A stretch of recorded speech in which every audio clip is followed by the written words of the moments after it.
উপন্যাস ডায়েরি চ্যানেলের পক্ষ থেকে আপনারা শুনছেন প্রফেসর ওজান চৌধুরী। লিখেছেন বর্ণা শিকদার, কণ্ঠে আমি তাসনুভা। পর্ব 15।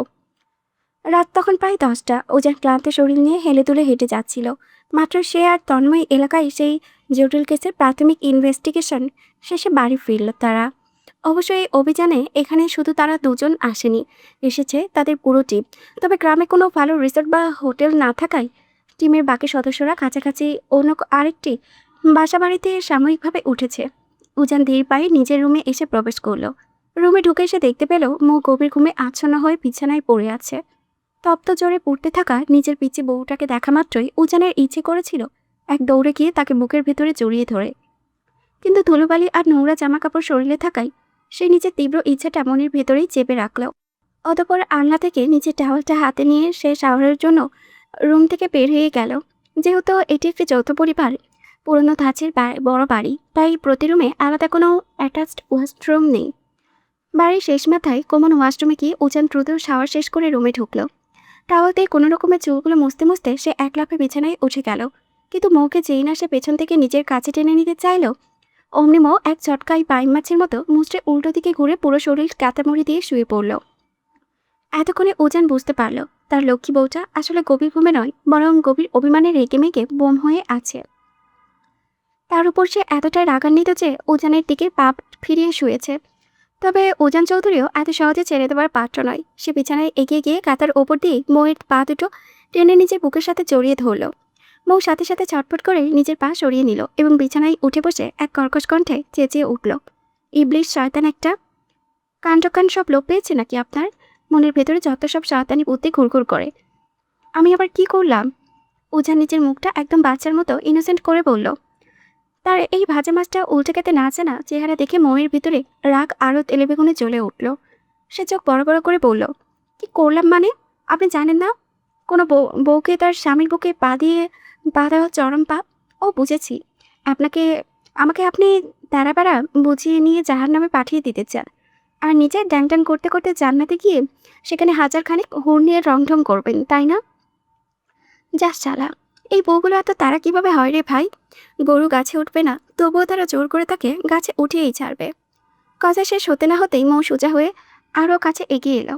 সে তড়িঘড়ি করে ওজানের চুল মুঠে ধরে খামচে ধরল এবং তাতে দাঁত চেপে ফিসফিসিয়ে বলল, বউগুলো মানে? তার মানে আপনি আমায় রেখে অলরেডি আরও কয়েকটা বিয়ে করে বসে আছেন?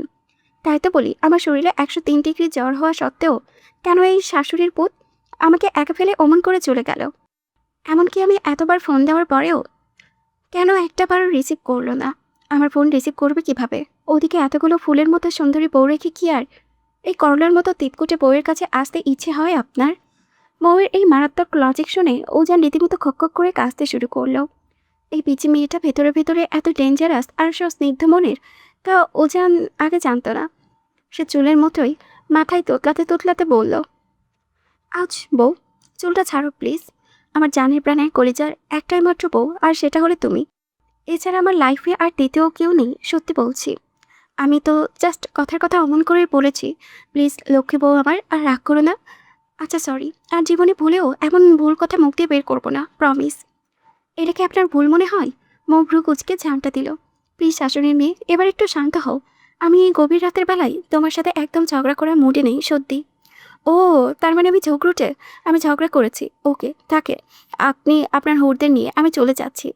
মৌ নিজের অসুস্থ শরীর নিয়েও বিছানা থেকে নামার জন্য পা বাড়াতেই ওজান এক ঝটকায় তাকে শক্ত করে আগলে ধরল। টেনে নিজের একদম কাছাকাছি নিয়ে এসে তার কানের লতিতে ঠোঁট ঠেকিয়ে ফিসফিস করে বলল, মিসেস ওজান চৌধুরী প্লিজ একটু রিল্যাক্স হন। আপনার যত ঝগড়া, যত ইচ্ছে সব পরে করবেন আমার সাথে। আমি একটা কথাও বলবো না। তবে তার আগে প্লিজ সুস্থ হয়ে নিন। আপনি সুস্থ হওয়ার পর শুধু চুল খামচানো কেন, আমাকে ঝাঁটা দিয়ে মারতে আসলেও আমি একটুও বকবো না, প্রমিস। তবে এখনকার মতো প্লিজ একটু শান্ত হয়ে বসেন। মুখের ওম্পে মৌ খানিকটা শান্ত হলো। শরীরটা বড্ড ম্যাচ ম্যাচ করেছে বিদায় সে আর বেশি তর্ক করার শক্তি পেল না। উজান তার এই আশবিক শান্ত ভাবটা লক্ষ্য করল। সে মহির কপালে আর গলায় হাত দিয়ে দেখতে পেল শরীর এখনও তপ্ত আগুনের মতো পুড়েছে। সে ড্রয়ার থেকে থার্মোমিটার বের করে জ্বর মেপে দেখল। জ্বরের পারদ অনেক আগের মতোই চওড়া। পিচি, এখনও তো গা অনেক গরম, ওষুধ খেয়েছিলে ঠিক মতো? উজান চিন্তিত মুখে শুধালো, মেয়েও খাইয়ে দিয়েছে। মৌ আচমকা উজানের শার্টের বুকটা খামচে ধরল, অত্যন্ত কাতর কণ্ঠে বলল, আমায় একটু আপনার বুকে আশ্রয় দেবেন প্রফেসর সাহেব? কেমন জানি ভেতরটা শূন্য শূন্য লাগছে আমার। তবে তার এই ছোট্ট একটি বাক্য উজানের বুকের ভেতরে যেন এক অগ্নিকুণ্ডের মতো আছড়ে পড়ল। সে আর এক মুহূর্ত দেরি না করে মেয়েটাকে পরম মায়ায় নিজের বুকের সাথে এমনভাবে জড়িয়ে নিল, সেখানে দুজনের মাঝে বিন্দুমাত্র দূরত্বের অবকাশ রইল না। উজান বউয়ের মাথায় হাত বুলিয়ে দিতে দিতে নরম স্বরে বলল, পেছনে অনেক কষ্ট হচ্ছে তোমার, তাই না? সরি, আমি তোমার অসুস্থতার কথা জেনেও এমন করে চলে গিয়েছিলাম। একটুও তোমার পাশে থাকার কথা ভাবিনি, এমনকি তোমার ফোনটাও রিসিভ করতে পারিনি।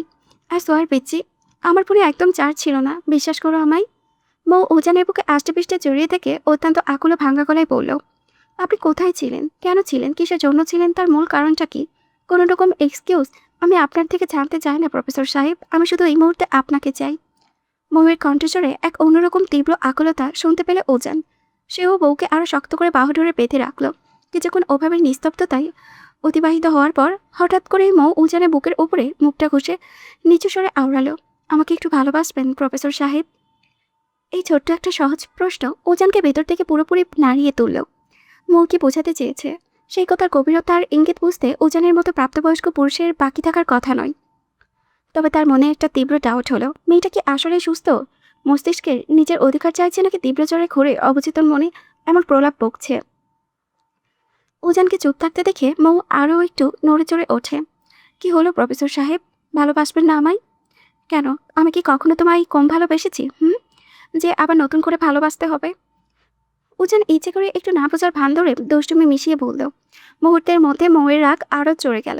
সে এক ঝটকায় মাথা তুলে উজানের চোখের দিকে নিজের তপ্ত ও রাগি চোখ রাখল। নিজের অভিমানী কণ্ঠস্বরে শক্ত করে ফিসফিসিয়ে বলল, নতুন করে ভালোবাসতে হবে, আপনাকে একদম নিজের করে চাই আমার, এখন ঠিক এই মুহূর্তে। আমি তো তোমারই আছি পিচ্ছি। উজান হাসল। উজানের এমন দায়সারা উত্তর শুনে মৌ বিন্দুমাত্র খুশি হতে পারল না। এই মানুষটা কি আসলেই তার মনের ভিতরে তীব্র ইচ্ছাটা বুঝতে পারছে না, নাকি সব বুঝেও ইচ্ছে করে এমন অবুঝের ভান ধরে তাকে খেপাচ্ছে? এতটুকুইতে আমার চলবে না প্রফেসর সাহেব, ঠিক যতটা কাছে আসলে আমাদের মাঝে কোনো রকমের দূরত্ব দেওয়াল থাকবে না, ঠিক ততটা নিবিড়ভাবে চাই আপনাকে। মৌয়ের মুখের এমন স্পষ্ট ও সাহসী দাবি শুনে উজানের ঠোঁটের কোণে একটা মহরর মুচকি হাসি খেলে গেল। সে আর দূরত্ব না রেখে মৌকে এক চাটকায় নিজের বুকের উপরে টেনে শুয়ে দিল। এবার হয়েছে তো ম্যাডাম? মৌ তাও ঠোঁট ফুলালো। এই মানুষটাকে আর কতভাবে বলবে সে যে তার আসল মনের কথা বুঝবে? সে আর কথা না বাড়িয়ে রাগে পুষতে পুষতে উজানের বুকে লেপ্টে রইল। উজানের পর আরও কয়েকবার আদর করে তাকে পিচি পিচি বলে ডাকলো, কিন্তু মৌ অভিমান করে কোনো উত্তর দিল না। বইয়ের এমন অনর অভিমান দেখে উজান মৃদু হাসল। তারপর মৌয়ের কানের একদম কাছে নিজের উষ্ণ ঠোঁট বাঁকিয়ে ফিসফিসিয়ে আওড়ালো, মিসেস চৌধুরী, আপনি মনে মনে এখন যেটা চাচ্ছেন সেটা এই মুহূর্তে কোনোভাবেই পসিবল নয়। কেন? মৌ চট করে মাথা তুলে সোজা সাপটা প্রশ্ন ছুড়ে দিল। উজান মৌয়ের তপ্ত কপালে নিজের ঠোঁট ছুঁয়ে এক পরম ভালোবাসার পরশ দিল। অতঃপর অত্যন্ত মৃদুস্বরে আওড়ালো, কারণ আমার মিসেস এখন বড় অসুস্থ, 103 ডিগ্রি জ্বর শরীরে নিয়ে সে আমার মতো এই হিষ্টপুষ্ট ও সুটাম পুরুষটাকে সামলাতে পারবে না। সেই জন্য বলছি, আগে আমার লক্ষ্মী বউটা সুস্থ হয়ে উঠুক, তারপর যা চাওয়ার সব হবে। ওহ, পারবো তো আমি আপনাকে সামলাতে, সত্যি বলছি পারবো। মৌ জেদ ধরল, পিচি বউ লক্ষ্মীটির মতো ঘুমাও এখন, মাঝরাতে এমন পাগলামি বাদ দাও তো। উজান তাকে শান্ত করতে চাইল, কিন্তু সে শুনল না। তাহলে আপনি আমার কথা শুনছেন না কেন? কেন দূরে সরিয়ে দিচ্ছেন? আর ইয়ার কেন বুঝতে পারছো না তোমার এই দুর্বল শরীর এখন এত স্ট্রেস নিতে পারবে না? উজান এবার কিছুটা হাঁপিয়ে উঠে বলল। কথাটা শোনা মাত্রই মৌর আগে পুষতে পুষতে উজানের বুক থেকে এক ঝটকাই সরে গিয়ে বিছানায় শটান বসল। সে এক কর্কশ কণ্ঠে প্রতিধ্বনিত করে, আমি বুঝি না, নাকি আপনি নিজেই চান না আমাকে সম্পূর্ণ নিজের করে দিতে? আমি সব বুঝি প্রফেসর সাহেব, আপনার নজর তো আগে থেকে ওই পেটনিগুলোর দিকেই ছিল, আর সেই কারণেই আপনি সবসময় আমার থেকে এভাবে দূরে দূরে থাকার বাহানা খোঁজেন। কই, ইফাত ভাইকে তো মেহের বারবার দূরে ঠেলে, তাই না? তবুও সে মেহেরের আরও কাছে যায়, আর আপনি এমনিতেই দূরে থাকেন যাতে আমাকে রেখে অন্য কোনো মেয়েকে বিয়ে করতে পারেন। আমি কিছু বুঝছি না, তাই না? মৌরির মুখে এমন অদ্ভুত আর আপত্তিকর কথা শুনে উজানের মুখের রং নিমিষেই পাল্টে গেল। তাদের একান্ত ব্যক্তিগত মুহূর্তে এই মেয়েটা কেন হুট করে বাহিরের অন্য নারীদের কথা টেনে আনলো? এটা ভেবেই উজানের ভেতরে পুরুষারের রাগ আর ইগো দ্বিগুণ বেড়ে গেল। সে রাগে কচকচ করতে করতে বিছানায় উঠে বসল। আমি তোমাকে রেখে অন্য কোনো মেয়েকে বিয়ে করতে চাই? তোমার এই মাথায় এসব নোংরা বুদ্ধি ঢোকে কি করে? হ্যাঁ জানি তো, নয়তো আমি নিজে থেকে এত বড় অফার দেওয়ার পরেও আপনি আমাকে এতক্ষণ ধরে ফালতু ভুজুং ভাজুং বোঝাচ্ছেন কেন? পিচ্ছি চুপ করো একদম। আমাকে রাগাবে না বলে দিচ্ছি। উজান আঙুল তুলল। সত্যি কথা বললে তো সবার শরীরেই জ্বালা ধরে প্রফেসর সাহেব। শুনুন আপনি, আমি থাকবোই না আপনার কাছে। কি কক্ষণে যে আপনার মতো একটা রাক্ষসকে বিয়ে করার জন্য অমন লাফালাফি করতাম আল্লাহই জানে। বউ রাগ করে বিছানা থেকে নেমে চলে যাওয়ার জন্য যেই না অগ্রসর হলো অমনি উজান হিংস্র পাখির মতো ক্ষিপ্ত গতিতে খপ করে তার হাতটা ধরে ফেলল। মৌ কিছু বুঝে ওঠার আগেই উজান তার দুহাত দিয়ে তাকে উঁচু করে ধরে এক ঝাটকায় বিছানায় ফেলে দিল। মৌ পুরো স্তব্ধ হয়ে গেল। উজান আর এক মুহূর্তও সময় নষ্ট না করে মৌয়ের উপরে নিচের ভারী শরীরে সম্পূর্ণ ভর ছেড়ে দিল। তার চোখ দুটো তখন এক আদিম ও তীব্র অধিকার পথে জ্বলজ্বল করেছে।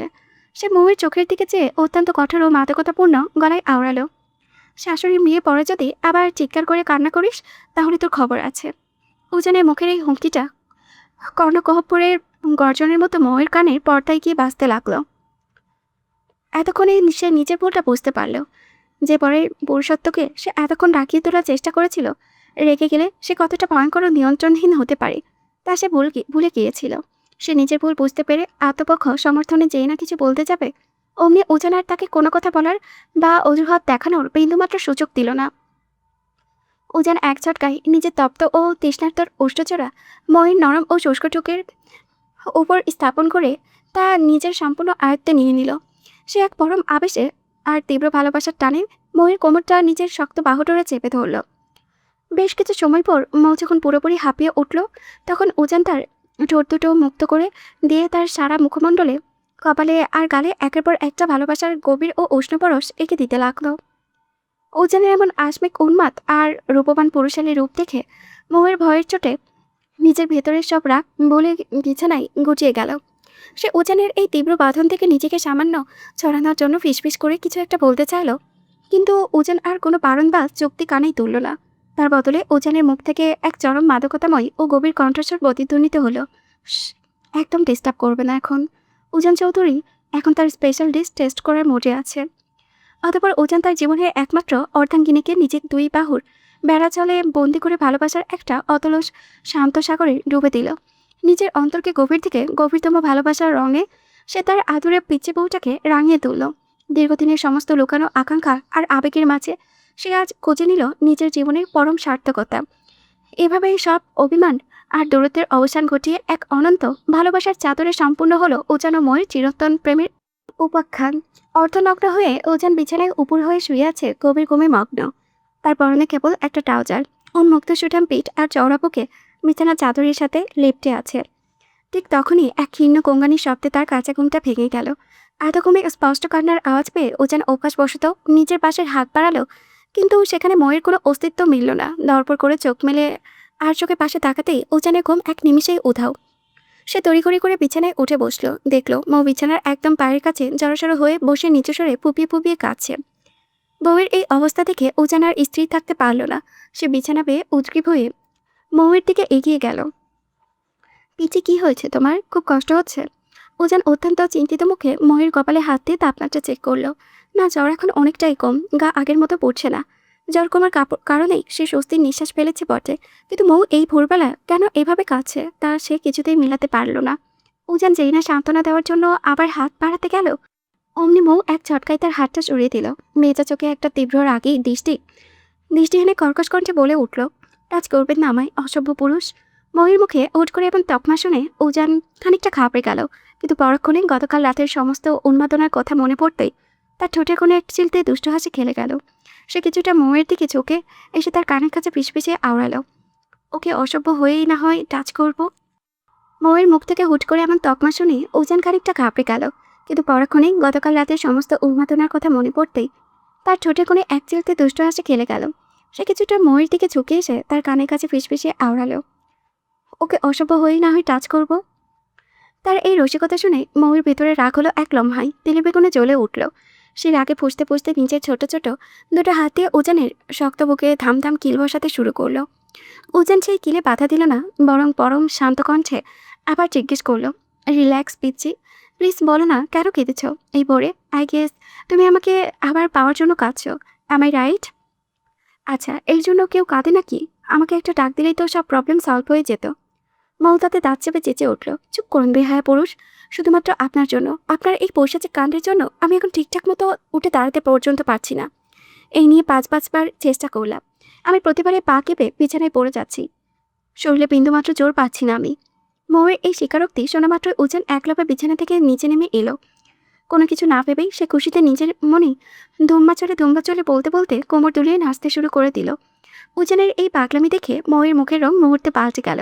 রাগে আর লজ্জায় সে স্তব্ধ হয়ে ভাবল, মেয়েটার তার বিপদের কথা বলেছে, আর এই লোকটা খুশিতে ড্যান্স করছে। কিছুক্ষণ কোমর তুলিয়ে নাচার পর উজান আবারও মৌয়ের একদম কাছাকাছি ঝুঁকে এলো। তার দুই গালে হাত রেখে গাঢ় স্বরে বলল, লাভ ইউ বউ। মা, কি যে একখানা গুড নিউজ তুমি দিলে আমায়। এটা আপনার কাছে গুড নিউজ মনে হচ্ছে? মৌ নিজে কোমরে 2 হাত চেপে ধরে ঝামটা দিল। আমি সোজা হয়ে দাঁড়িয়ে থাকতে পারছি না, আর আপনি খুশিতে নাচছেন। অবভিয়াসলি মাই লাভ। কাল রাতে তো আপনাকে বারবার বললাম যে মিসেস চৌধুরী, আপনার এই শরীর এত স্ট্রেস নিতে পারবে না, কিন্তু আপনি কি আমার কথা শোনেন? উল্টো পেতনিদের খোঁটা দিয়ে আমায় উস্কানি দিলেন। তা যাই হোক, শেষমেশ তো আমারই লাভ হলো। আগে তবুও আপনি বারণ করলে আমি একটু আধটু শুনতাম। এখন থেকে আর কোনো এক্সকিউজ দিলে কাজ হবে না।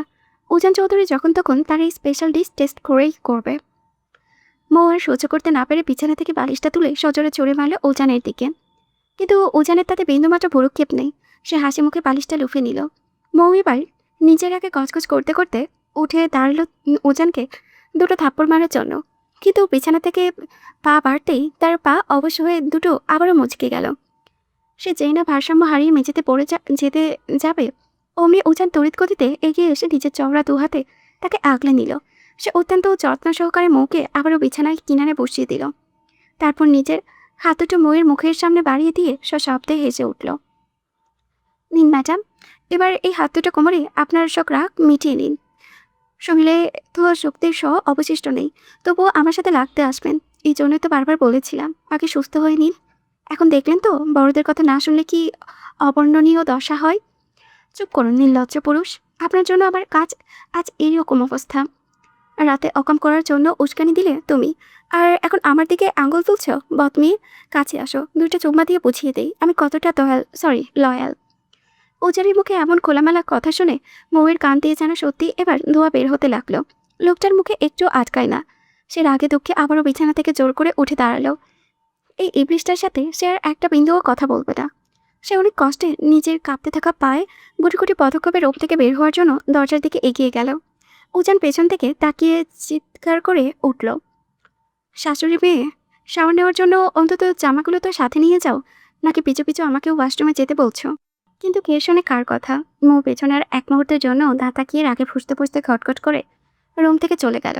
মনে মনে শুধু উজানের 14 গোষ্ঠী উদ্ধার করতে লাগলো। এই মানুষটা কেন সবসময় তাকে এমন চরম লজ্জার সাগরে ফেলে দেয় কে জানে। বিকেলের হালকা রোদে বাড়ির উঠোনে ছায়াযুক্ত একটি বড় গাছের নিচে চেয়ার পেতে বসে আছে উজান আর তন্ময়। দুজনের সামনে ল্যাপটপে অতি গম্ভীর মুখে তারা কেসের কোনো একটা গুরুত্বপূর্ণ ফাইল নিয়ে কাজ করেছে। আর তাদের ঠিক পাশেই মাদুর পেতে বসে আছে বাড়ির বাকি সবাই, মৌ, মেহির, ইফাত, দাদি, রোকিয়া বেগম, মৌয়ের মা এবং চাচি। মা আর চাচি মিলে অত্যন্ত যত্নে মৌ আর মেহিরের মাথায় তেল দিয়ে মিলি কেটে দিচ্ছে। আর সেই দৃশ্য একদম চোখের পলকে না ফেলার অধীর আগ্রহে গিলছে ইফাত। আসলে সামনে বসা নিজের নতুন বউ মেহিরের এই সেবা পাওয়ার মুহূর্তটি দেখা মাত্রই তার মূল লক্ষ্য। উজান কাজের ফাঁকে 2-3 বার ইফাতকে ডাকতে তাদের পাশে বসতে বলেছিল, কিন্তু সে কানেই তোলেনি। এই নিয়ে বাড়ির বড়রা তাকে কোন খোঁচায়নি, কিন্তু ইফাত তাতে বিন্দুমাত্র ভ্রুক্ষেপ নেই। তার ধ্যান জ্ঞান সব এখন মেহেরেই আটকে আছে। হঠাৎ করে উজানের সামনের রাস্তায় দিকে তাকিয়ে মৌয়ের মুখটা খুশিতে কতকত হয়ে উঠল। দূর থেকে তাদের বাড়ি থেকেই এগিয়ে আসছে সাব্বির। তার 2 হাতে বোঝাই হরেক রকমের বাহারি জিনিসপত্র। তাকে দেখা মাত্রই মৌ মাথায় তেল মাখা অবস্থায় এক দৌড়ে তার দিকে ছুটে গেল। বউ কেমন হুট করে ছুটে যেতে দেখে উজান ল্যাপটপ থেকে চোখ তুলে তাকালো। সামনে সাব্বিরকে দেখে তার কপালে ভাঁজ পড়ল। চোখের করে ফুটে উঠল এক ঈর্ষাকাতর অগ্নিদৃষ্টি। কিন্তু মৌয়ের এসব ওদিকে খেয়ালই নেই। সে দৌড়ে গিয়ে সাব্বিরকে জড়িয়ে ধরল। সাব্বির যখনই দেখল ওদিকে থেকে উজান তার রুদ্ধমূর্তি নিয়ে তাকিয়ে আছে, অমনি ভয়ে তার শুকনো ঢোক গিলার উপক্রম হলো। তার মুখে চওড়া হাসিটা মুহূর্তে হাওয়ায় পুরনোর বেলুনের মতো চুপসে গেল। সে কোনো মতে হাতের জিনিসপত্র গুলো ওঠানোর এক পাশে রেখেই এক ধাক্কায় মৌকে সরিয়ে দিল এবং দৌড়ে গিয়ে দাদি রোকেয়া বেগমের পেছনে লুকিয়ে পড়ল। সাব্বিরের এমন অদ্ভুত কাণ্ড দেখে উপস্থিত সবাই পুরো কুঁচকে তাকালো। মৌ ঠোঁট ফুলিয়ে অত্যন্ত অভিমানী সুরে বলল, ভাইয়া, তুমি আমাকে এভাবে ধাক্কা দিয়ে সরিয়ে দিতে পারলে?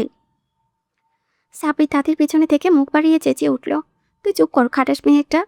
সেইবার আমাকে জড়িয়ে ধরেছিলি বলে তোর ওই রাক্ষস পর আমাকে মেরে আত্মরা করেছিল, আর আজকে তো আমাকে মেরেই ফেলবে। জানো না নি, তোমার এই ঢঙ্গি নাতনির জন্য ওর বর আমাকে কি ক্যালানিটাই না দিয়েছিল। আল্লাহ জানে সেদিন কত কষ্টে নিজের জীবনটা বাঁচিয়ে বাড়ি ফিরেছিলাম। আজকেও ওই ডাইনি মহিলা একই অপরাধে আমায় ফাঁসাতে চাচ্ছে। সাব্বির একটু বেশি বেশি হয়ে যাচ্ছে না? হঠাৎ একটা গম্ভীর ভারী কণ্ঠস্বরে বজ্রপাতের মতো সাব্বিরের কানে গিয়ে বাজল। ওজান নিচের চেয়ারে হেলান দিয়ে তার দিকে তাকিয়ে কথাটি বলতেই সাব্বিরের মুখ একদম বন্ধ হয়ে গেল। সে কাচিমচা করে একটা জোরপূর্বক হাসি ফুটিয়ে বলল, সরি সরি ভাইয়া, আমার বোন তো একটা মিষ্টি হিরের টুকরো, পৃথিবীর সবচেয়ে ভালো বোন ও। আমি আসলে মুখ ফসকে সত্যি কথাটাই বলে ফেলেছি, এই আর কি। সাব্বিরের এমন ভুল পাল্টানো আর ততষ্ট অবস্থা দেখে উঠানের সবাই হো হো করে হেসে উঠল। ঠিক তখনই উঠানের মেন গেট দিয়ে ভেতরে এসে প্রবেশ করলো গ্রামের প্রতিবেশী দুজন মধ্যবয়সী মহিলা। তাদের দেখা মাত্রই মেহেরের হাসি হাসি মুখটা মুহূর্তেই কুকড়ে গেল। সে নিজের শরীরটা আরও গুটিয়ে নিল। এই মানুষগুলো মোটেও ভালো নয়। মেহের যখনই ঢাকা থেকে গ্রামে বেড়াতে আসে, তখনই এই দুজন তাকে কোনো না কোনো ছুতোই খোঁচাতে চলে আসে। অতীত নিয়ে নোংরা কথা বললে তাদের বুক কাঁপে না। মহিলা দুটো আকস্মিক উপস্থিতিতে বাড়ির কেউই তেমন একটা খুশি হতে পারল না। তবুও তারা হেসে মেহেরের একদম মুখোমুখি হয়ে বসল। তাদের মধ্যে একজন মহিলা মুখে একটা কুচ্ছিত তাচ্ছিলের হাসি ঝুলিয়ে মেহেরের দিকে তাকিয়ে বলে উঠলেন, হলাম তোর নাকি বিয়া হইয়া গেছে মেহের। তা কে বিয়া করলো রে তোর মতন একটা নষ্ট আর অপয়া ম্যায়া রে? কথাগুলো যেন বিষাক্ত তীরের মতো মেহেরের সোজাসুজি গিয়ে বুকে বাঁধল। মানুষগুলো যে কতটা নিচু মনের আর নিকৃষ্ট হতে পারে তা সে এই পরিস্থিতিতে না পড়লে কোনোদিনই জানতেই পারত না। একটা মেয়ের জীবনের দুর্ঘটনা ও দুর্বলতাকে কিভাবে সমাজের সামনে এইভাবে নোংরা করে তুলে ধরা যায়। মেহেরের দু চোখ পেয়ে টপটপ করে অশ্রু গড়িয়ে পড়তে লাগলো। মুখটা ফ্যাকাশে হয়ে গেল। পাশে বসে থাকা ইফাত অত্যন্ত তীক্ষ্ণ ও চলন্ত দৃষ্টিতে মেহেরের সেই যন্ত্রণাকাতর মুখখানার দিকে চেয়ে রইল। তার চোয়াল শক্ত হয়ে উঠল। এর মধ্যেই দ্বিতীয় মহিলাটি আরও এক কাঠি বাড়িয়ে টিপ্পানি কাটলেন। কিরে মাইয়া, চুপ করে আসোস কেন? তুই যে একটা নষ্টা মেয়ে, এটা কি তোর স্বামী জানে? নাকি শহরে গিয়া বড় বড় মিশা কথা কইয়া এখন বোকা পোলারে ফাতে ফেলাইয়া বিয়া করতাছস? কি গো মোর মা, তোমার কি জামাই সব হাসা কথা কইছিলা? তার এমন নোংরা কথা শুনে মাত্রই ময়ের মা নিজের রাগ সামলাতে না পেরে তেতে উঠলেন। চাচি আম্মা, মুখটা একটু সামলে কথা বলুন। মুরব্বী মানুষ হয়ে এত অশিক্ষিত আর ছোট লোকের মতো কথা বলছেন আপনারা। লেখাপড়া করি নাই দেখা আমাকে মুখের কথা এখন তোমাকে দিতে লাগবই গো সেজ বউ। মাইয়া জামাইয়ের হাতে তুলে দেওয়ানোর সময় তো আমাকে কথা মনে আসিল না, নাকি নিজেরা পড়ালেখা জানো বইলা গ্রামের কাউরে মানুষ মনে করো না। দেখুন চাচি আম্মা, আপনাদের এই বাজে কথা আমাদের আর সহ্য হচ্ছে না। আমার এই মেয়েটার সাথে অতীতে যা কিছু খারাপ হয়েছে সে একটা দুর্ঘটনা ছিল, আর এতে তো আমার মেয়ের কোনো দোষ ছিল না। তবে ওকে কেন বারবার এভাবে টেনে এনে অপমান করছেন? যার দোষ তাকে গিয়ে বলুন। তখনই দ্বিতীয় মহিলাটি আরও জোরে চেঁচিয়ে উঠল, তোকে কইয়া আমাকে কী লাভ? দোষ তো আমাকে ওই অসতী মাইয়ারই আসিল। আর বারবার আমার মাইয়া করো কেন শুনি? এই মেহের তো তোমার নিজের পেটের জন্ম দেওয়ান মাইয়া না। ওরে লইয়া এত তোর দেখাইও না সেজবো, নাইলে দেখবা তোমার নিজের পেটের যে মাইয়া আছে তার সংসারটাও এই অলক্ষীর কারণে ভ্যাঙ্গা যাইব। শহরে বড় ঘরের পোলা দেখা ভাইব না যে ওরে চিলাকোয়াল মাথায় তুইলা রাখবো। আমার তো মনে হয় এই নষ্টা মাইয়ারে ওর স্বামী জামাই বাড়ি থেকাই লাথি মারিয়া খেদাইয়া দিছে। ভাই এগুলা কি ভাষা আমি নিজেই বুঝতে পারি না। তাই মুখ কালো কইরা বাপের বাড়ি আইসা পড়ছে। এতগুলো মানুষের সামনে নিজের চরিত্রের উপরে এমন কদর্য কাদা ছিটানো আর সহ্য করতে পারল না মিহির। তার ধৈর্যের শেষ পাত্রকও ভেঙে চুরমার হয়ে গেল। সে কাঁদতে কাঁদতে ছটফট করে উঠে দৌড়ে চলে যেতে চাইল, কিন্তু সে সামনে থেকে আর এক পা ফেলার আগেই পাশ থেকে ইফাত একটা শক্ত টানে তার হাতটা আঁকড়ে ধরল। মিহির কিছু বুঝে ওঠার আগেই ইফাত তাকে এক হেঁচকা টানে সোজা নিজের কোলে বসিয়ে নিল। এমনিতেই মনের ভেতরে চরম অপমান ও কষ্ট, তার উপরে সবার সামনে ইফাতের এমন কাণ্ড দেখে মেহিরের প্রচণ্ড রাগে মাথা কাটা চাপার দশা। কিন্তু ইফাতে আজ কারো পরোয়া করার মুডে নেই। সে মেহেরের চোখের কোণে জমে থাকা জলটুকু নিজের বুড়ো আঙুল দিয়ে আলতো করে মুছে দিল। তারপর পরম যত্নে মেহেরের মাথায় মিলি কেটে এলোমেলো চুলগুলো গুছিয়ে দিতে লাগলো। তাদের এই কাণ্ড দেখে প্রথম মহিলাটি দাঁত কিলিয়ে বৃষ্টি সুরে বলল, বাবা, মাহিয়ার দেখে বিয়ার পরও নাগর পালার স্বভাব চাই নাই। মাথার ঘরে রাইকায় কি গ্রামের নতুন নাগর পালাইতাছোস নাকি? এই নোংরা ইঙ্গিতপূর্ণ কথাটি শোনা মাত্র ইফাতের মুখের আওতা হাসি উধাও হয়ে গেল। সে মেহেরকে অত্যন্ত যত্ন সহকারে নিজের পাশে বসিয়ে দিল। তারপর সবার সামনে চোখে পড়ে মেহেরের কপালে একটা বড় ভালোবাসার গভীর পরশ এঁকে দিল। নিজের স্ত্রীর কপালে চুমু খেয়ে সে সোজা হয়ে উঠে দাঁড়ালো। তার ভিতরে চৌধুরী বংশের রক্ত আর ক্ষিপ্ততা তখন টকবকে করে ফুটছে। সে অত্যন্ত ধীর ধীর ভারী পদক্ষেপে হেঁটে এই দুই প্রতিবেশী মহিলার একদম সামনে গিয়ে দাঁড়ালো। মুখে এক ভদ্রতার হাসি ঝুলিয়ে মৃদুস্বরে আওড়ালো, আসসালামু আলাইকুম দাদি জানেরা, কেমন আছেন আপনারা? অবশ্য আপনাদের শরীর মন ভালো থাকার কথাও নয়। সকাল থেকে পুরো পাড়া হন্য হয়ে করে করে মানুষের ঘরের বদনাম আর পরনিন্দা করতে করতে নিশ্চয়ই বড্ড হাঁপিয়ে গিয়েছেন। শাশুড়ি আম্মা যান, এই দাদিদের জন্য তাড়াতাড়ি 2 গ্লাস ঠান্ডা শরবত এনে দিন তো। ওনাদের শুকনো গলাটা একটু ভিজিয়ে নিক, তারপর না হয় ওনারা শান্ত হয়ে বাকি কথা বলবেন। ইফাতের এই বাঁকাটনের কথা শুনে উঠানের সবাই মনে মনে মিটমিট করে হাসতে লাগলো। উজান আর তন্ময় ল্যাপটপের কাজ পেলে অত্যন্ত আগ্রহ নিয়ে ইফাতের কথা শোনার জন্য কান খাড়া করলো। ইফাত এবার আর দাঁড়িয়ে না থেকে সোজা গিয়ে ওই দুই মহিলার একদম মাঝখানে খালি জায়গায় বসল। তারপরে আবার একটানে মেহেরকে এনে নিচে কোলে বসিয়ে নিল। মেহের লজ্জায় আর কথা বলতে না পেরে ইফাতের চওড়া বুকে নিজের মুখটা পুরোপুরি লুকিয়ে রাখলো।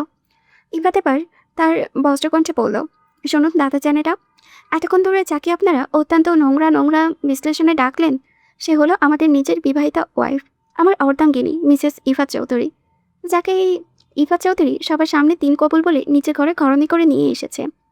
এই মেয়েটার স্বামী নাগর ভাতার যাই বলুন না কেন, তাদের সবটুকু কেবল আমি নিজেই। ওর লাইফের অতীতে যে একটা অনাকাঙ্ক্ষিত দুর্ঘটনা ঘটেছিল সেটা আমি খুব ভালো করে জানি, আর তার জন্য দায়ী কোন কোন কুলাঙ্গার সেটাও আমার খুব ভালো করে জানা আছে। এখানে বসা আমার বউটা যে একটা পবিত্র ফুলের মতো নিষ্পাপ, এটাও আমি বিশ্বাস করি। কিন্তু দাদি যান, আপনারা মনে হয় এই বিষয়টা ভুলে গিয়েছেন। আপনার নিজের যে আদরে 15 বছরের নাতনিটি আছে, সে এই অল্প বয়সেই পাড়া ছেলেদের সাথে একে একে 4-4 বার আপত্তিকর অবস্থায় ধরা খেয়েছে। এক এক সময় এক এক নতুন পুরুষের সঙ্গে ওর নোংরামি হাতে নাতে ধরা পড়েছে। এমনকি গতকাল রাতেও তো শুনলাম কোনো একটা ছেলের সাথে আপত্তিকর অবস্থায় ধরা খেয়ে আপনার নাতনিটি বেদম মার খেয়েছে। নিজে করে নাতনি পরপুরুষের সাথে রাত বিরাতে কেলেঙ্কারি করে মার খাচ্ছে, আর আপনি সেই মুখ নিয়ে এখানে এসে আমার পুলির মতো পবিত্র বউকে জাজ করতে এসেছেন। ভেরি সুইট দাদি যান, ভেরি সুইট। ইবাদের এই নিখুঁত তীরের মতো ধারালো কথা শুনে প্রথম মহিলাটির মুখটা মুহূর্তেই চুনচুন হয়ে গেল। সে থতমত খেয়ে পাশে বসা মহিলাটি দ্বিতীয় মহিলাটির দিকে তাকালো। ইফাত আমার তার ধারালো দৃষ্টিতে দ্বিতীয় মহিলার দিকে ফিরিয়ে আনলো। সেই ডাইনি চাহিনি দ্বিতীয় মহিলাটি নিজে ভয়ে নিচে শুকনো টোপ কিনল, কিন্তু ইফাত তাকেও ছাড়া পাত্র নয়। আর আপনি দাদি যান, আপনার ব্যাপারেও কিন্তু পাড়ার মানুষ কম কথা বলে না। শুনলাম আপনার নিজের গুণধর ছেলের বউ নাকি রাত বেরোতে ঘরের ভেতরে অন্য পুরুষ পরপুরুষদের ডেকে এনে রাখে, কারণ আপনার নিজের ছেলে নাকি ঠিকমতো আচ্ছা থাকবে। ওসব ব্যক্তিগত নোংরা কথা। এমনকি আপনার ঘরে যে ছোট্ট নাতনিটা হয়েছে, পাড়ার মানুষ কিন্তু বলাবলি করছে তার আসল বাবা নাকি আপনার নিজের ছেলে নয়, বরং অন্য কেউ। আর সে অন্য কেউটা কে, সেটা যদি আমি এখন সবার সামনে ফাঁস করে। ইফাত নিজের কথা শেষ করার আগেই ওই দুই মহিলা যেন ভূতের ভয় পাওয়ার মতো এক ছটকায় দাঁড়িয়ে পড়ল। ওরা আর এই মুহূর্ত এখানে না দাঁড়িয়ে নিজেদের কাপড়ের আঁচলে চেপে ধরে গটগট করে বাড়ির দরজার দিকে রওনা দিল। তাদের এভাবে পালিয়ে যেতে দেখে ইফাত পেছন থেকে বেশ জোরে চেঁচিয়ে উঠল, আরে ও দাদি জানেরা, বাকি সত্যি কথাগুলো তো শুনে যান। যা বাবা, আমি তো মাত্র মুখ খোলা শুরু করলাম, আর এরই মধ্যে মাঝে মধ্যে এভাবে রাগ করে চলে গেলে কেমন দেখায় বলুন তো। মহিলা দুটো গেট দিয়ে বের হতেই মৌ আর সাপির দুজন মিলে খিলখিল করে অট্ট হাসিতে ফেটে পড়ল। বাড়ির বড়রাও ইফাতের এমন দাঁত ভাঙা জবাব শুনে মনে মনে চরম তৃপ্ত হলো। যে সমাজে মানুষ একটুখানি অতীতের কলঙ্করা রটনা শুনলেই নিজের বউকে অপয়া বা খারাপ বলে দূরে ঠেলে দেয়, সেখানে মেহেরের মতো একটা মেয়ের অতীতের বড় দুর্ঘটনা জানার পরেও ইফাত যেভাবে বুক চেতিয়ে তার সম্মানের জন্য লড়াই করলো, তা দেখে মৌয়ের মা আর চাচিরা চোখে খুশির চলে চলে এলো। এটা সত্যি পরম গর্বের বিষয়। রোকেয়া বেগম মুখের পানটা চিবোতে চিবোতে হেসে জিজ্ঞেস করলেন, ছোট নাতি, তুই গ্রামের এত ভেতরের খবর কিভাবে জানলি রে? ইফাত অত্যন্ত আদরে গলায় মৌয়ের দিকে ইশারা করে বলল, আমার এই সুইট আর মিষ্টি ভাবি চান আগে থেকে সব খবর আমাকে দিয়েছে দাদি চান।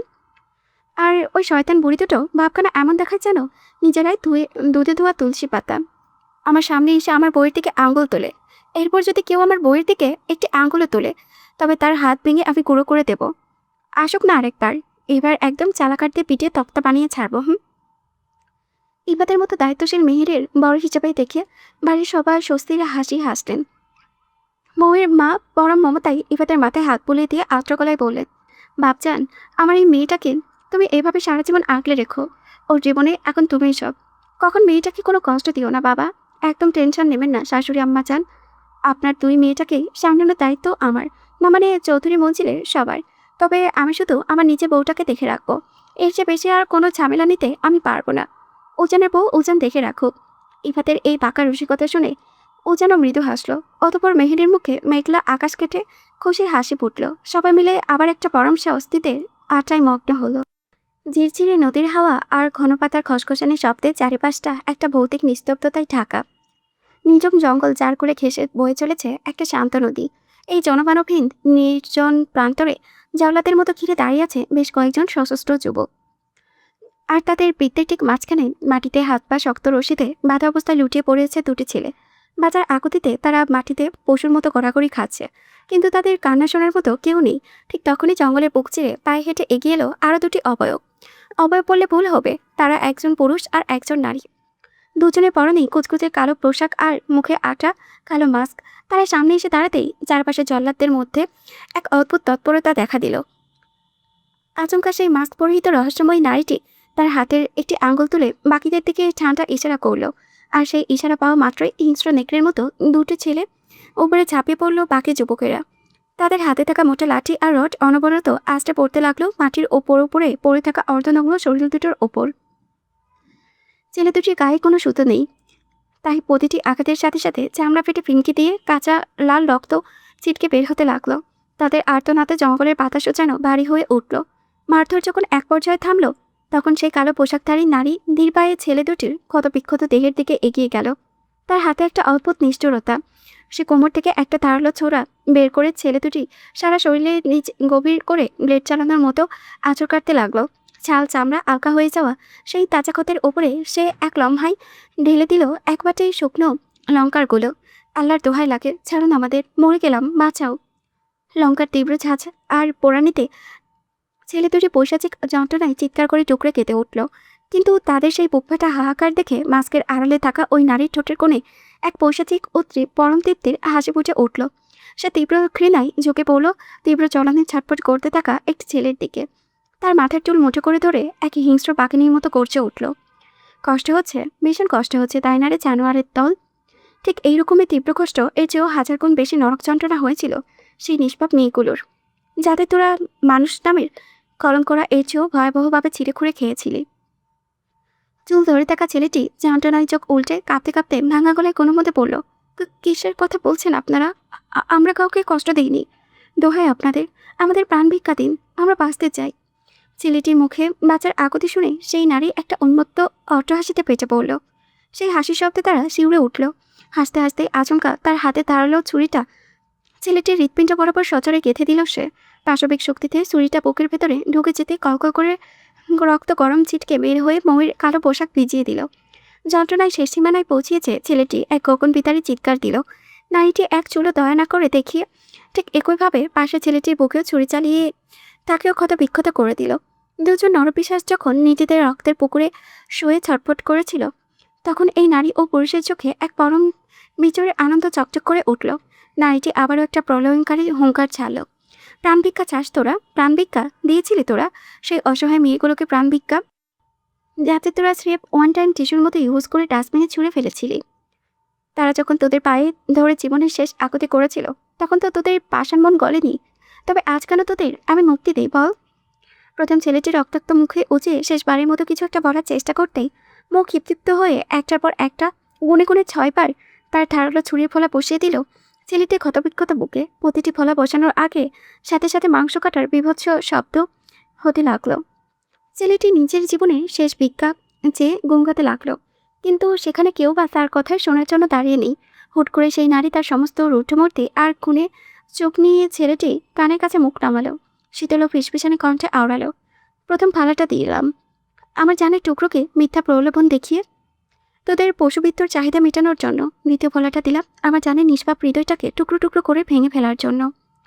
তৃতীয় ফলাটা দিলাম আমার জান তোকে নিজের আপন ভাই ভেবে বিশ্বাস করার পরও যেভাবে তুই তাকে পেছন থেকে ঠকিয়েছিস তার প্রতিশোধে।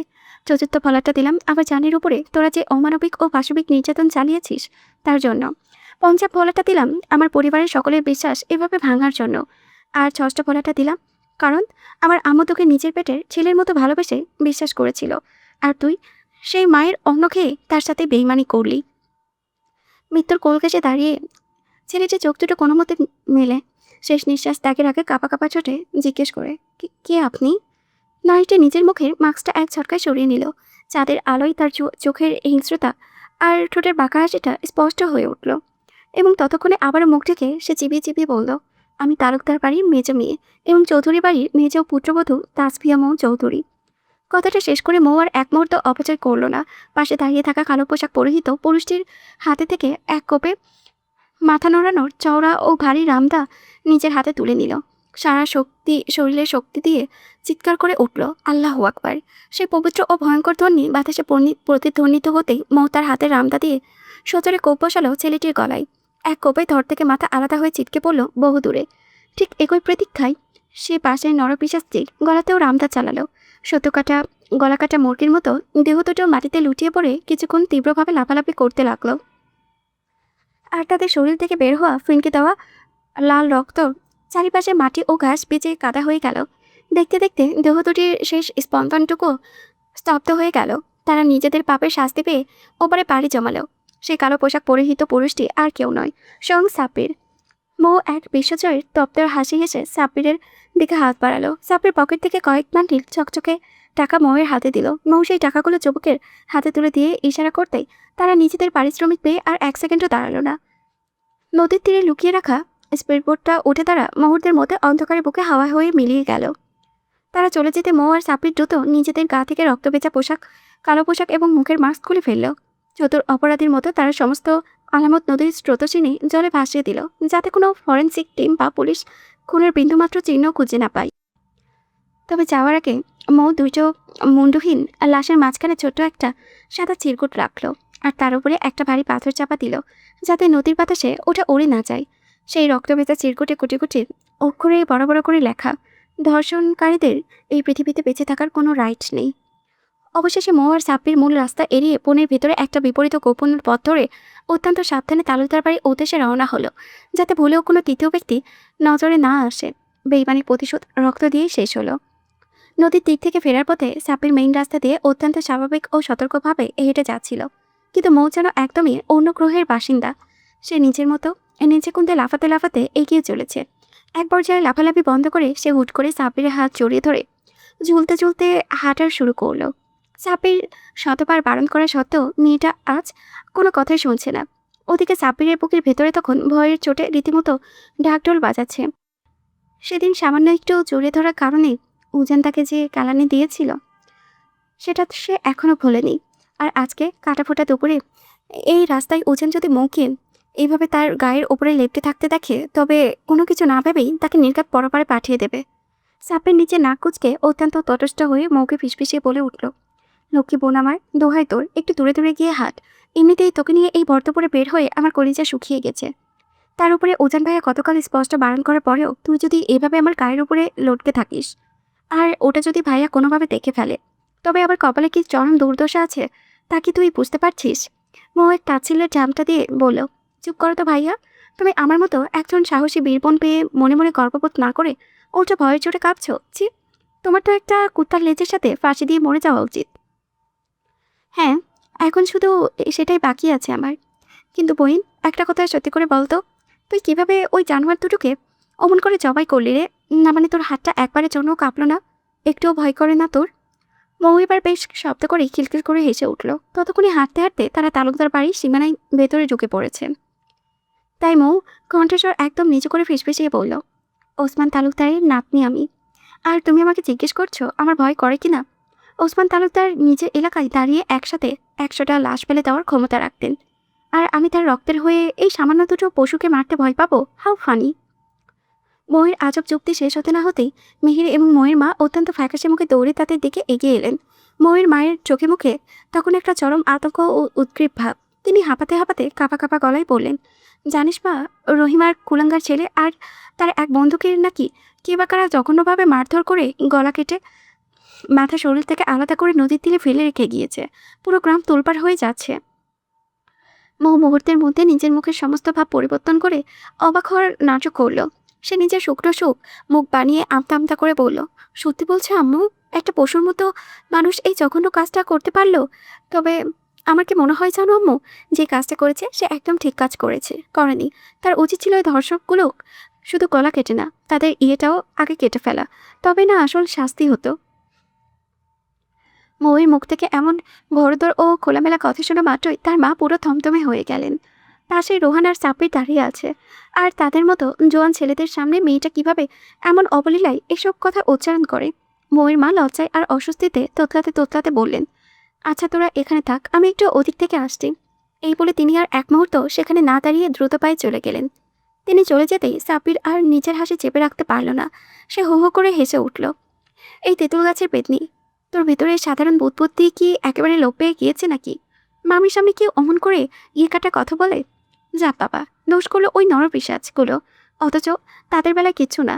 আর আমি জাস্ট একটা ন্যাচারাল সলিউশনের কথা বলেছি, তাতেই দোষ? মৌ মুখ পাকালো।